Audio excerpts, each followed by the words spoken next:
Hello guys! Hello Leo! Welcome dito sa aking channel. Kapalaran 888 Leo. Alamin natin kung anong messages, vibration, Dubai energy para sa lahat ng Leo. This is general reading, so pwede kang makaresonate. Leo, ito ay financial reading, so tingnan natin Leo kung ito ay makaresonate sa'yo. Okay, so this is money siya. Okay? So, dito sinasabi ng baraha na let yourself receive. Okay? Let yourself receive. So, posibleng meron dito sa inyo, Leo, na marami kayong natitake for granted na blessings. Parang ganon. So, dito hayaan mo daw yung sarili mo, Leo, na makatanggap ng pagmamahal, ng tulong, ng assistance, ng protection without feeling of guilt or apologies. Kasi minsan, di ba, pag feeling natin, palagi na lang tayong tinutulungan, ganyan-ganito, parang nagigilty tayo na parang feeling natin pabigat na tayo. So, dito sinasabi na in terms of money and financial, hayaan mo yung ibang tao na bigyan ka ng tulong or anything and huwag kang magigilty. Diba? Okay? So, yun. Tingnan natin sa second deck.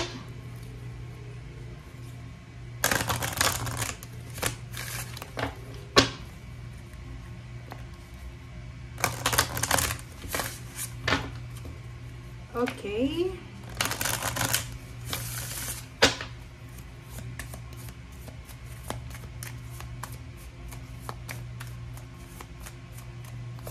Okay, so lighten your load. Wow. Diba? So, doon sa mga Leo na masyadong sino-shoulder nyo, ang dami yung obligations, duties, and responsibilities siguro. Yung parang lahat na lang ng mga problema, financial problems ng family, sino-shoulder mo. Ako na lang, parang ganon. So, dito sinasabi na kailangan mong baguhin yung mindset na yan. Maybe because of people pleasing, gusto mo na walang masabi sa iyong kapamilya mo. But dito sinasabi ng baraha na mas maganda kung balanse, hindi lang puro ikaw yung bigay ng bigay.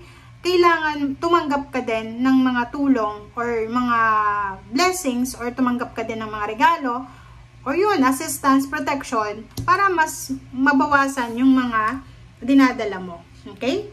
And dito din sinasabi, siguro marami kang bills, marami kang mga expenses a few years ago or few months ago. And sinasabi ng baraha sa'yo na unti-unti na ito, Leo, na nagiging maganda yung takbo ng mga obligations and duties mo. So, medyo mababawasan yung mga pinoproblema mo. Okay? Thank you.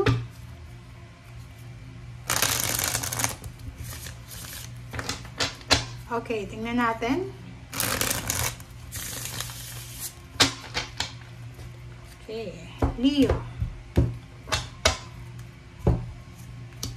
First card, diba? So, nandito yung 10-10. It's a completion, achievement, satisfaction. So, Leo, sinasabi ng baraha na paalis ka na dito sa 10 of Swords. Yung 10 of Swords is a completion of painful situation, lalo na sa pera. Since pera yung pinag-uusapan natin dito, siguro 10 years kang nag-suffer financially, or 10 months, or pwedeng 10 decades, pwedeng nasa, ilang taon na ba? 100 years old.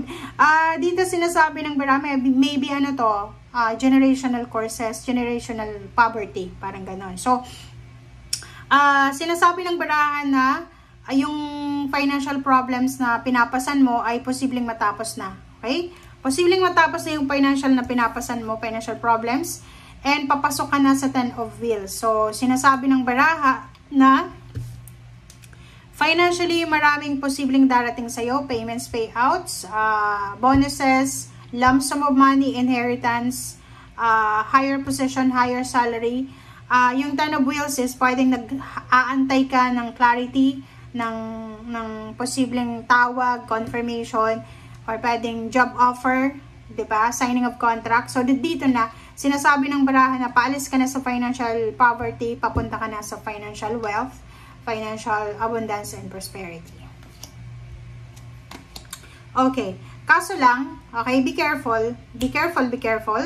Mag-iingat kayo Leo, sa trabaho na to. Kasi pwedeng ikaw ay bago lang sa trabaho. Or pwedeng, kung ano man tong trabahong ino-offer sa'yo, ingat-ingat tayo, Leo. Kasi itong trabahong ito ay posibleng patibong siya. So, kung ino-offeran kang trabaho, kung ino-offeran kang pera, or source of income, ingat-ingat tayo. Make sure na legal yan. First of all, legal. Pangalawa, ingat ka sa mga taong involved dyan. Kasi may 7 of Swords, posibleng ikaw ay matraidor sa loob ng trabaho, posibleng ikaw ay matraidor sa loob ng negosyo, or posibleng may mga taong pinagpaplanuhan ka na sirain sa iyong boss, sa iyong employer, or kung kanino man na involved. Okay? So, 5 of Cups, nakikita ko sa'yo dito na, nakikita ko na may mga Leo ditong nakakaramdam kayo ng panghihinayang. Diba?